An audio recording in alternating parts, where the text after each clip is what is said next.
Well, Bob, great to see you back out here again. You've had a look at the horses. Pleased with what you've seen?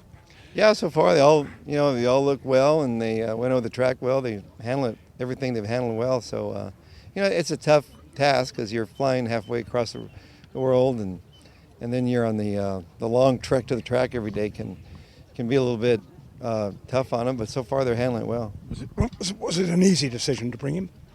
No, I had to really wait for the horse sort of to tip us off, and but it was a sort of a gutty decision because to bring him here but a horse like him, I thought, well, if I run him here, if he's doing well, then I can freshen him up for the fall racing. So he'll definitely get a well-deserved vacation after this. Well, so when was the sort of gutty moment saying, right, we're going to press the button and go?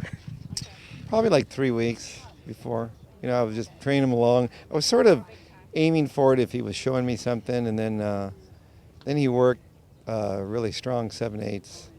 He looked fantastic. So I thought, well, we'll take him over there and maybe I'll scare somebody off. It'll only be like 8 or 10 horses. I think the minute I said yes, everybody joined in. But he is so special. For you, what sort of makes him stand out? What's his attribute that when all the horses you've seen, you go, wow, this is the real deal? His stride. He's got an incredible, his length of stride, probably the longest stride I've ever seen in a horse. And but he's quick. He can quicken, and he's just a long striding horse, and so he can get to a horse really quick.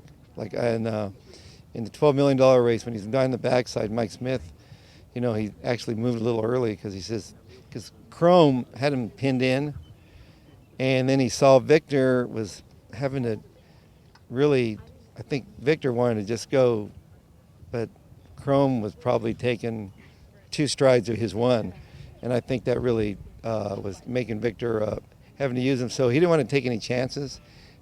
So he asked him early. He saw a spot, and when he asked him, he went to those speed horses like they were like just caught him easily and went by him. And then comes down the stretch like he just has this ridiculous set of lungs. He doesn't get tired. Does he really excite you? I mean, you've had so many good horses, but is he the one you say, I love getting up to see him? Well, I mean, he's when you have a horse of that caliber, it's you love seeing him, but at the same time, you're like, you're in charge of this valuable, specimen.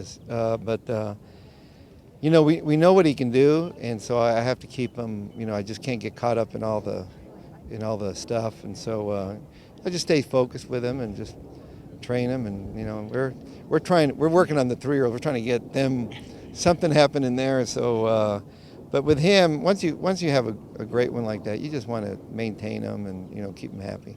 What the track and everything here, everything's a surface. You don't have any qualms about that? No, it's a good surface. I mean, it's soft, and so they get over it well. So the surface, he's running he'll run on. I've worked him on muddy, whatever. He just takes it. If he shows up, most horses, if they're doing well, they're going to run well. And for you, is it you just want him to run well? Is that the pressure? Just hope he doesn't let you down in a way. I don't want to let him down. That's what that's the thing. I go into it, just like American Fair. All my good horses, I don't want to let them down. So when they turn for home, if the jockey asks them to go, they have something. If they don't, that means we just, there's something went wrong in preparing them. So that's what, to me, that's the pressure is that I'm hoping every race I've ever run in, that they turn for home, that I have a reason to root. That's what we want. Best of luck. Thank you. Thank you.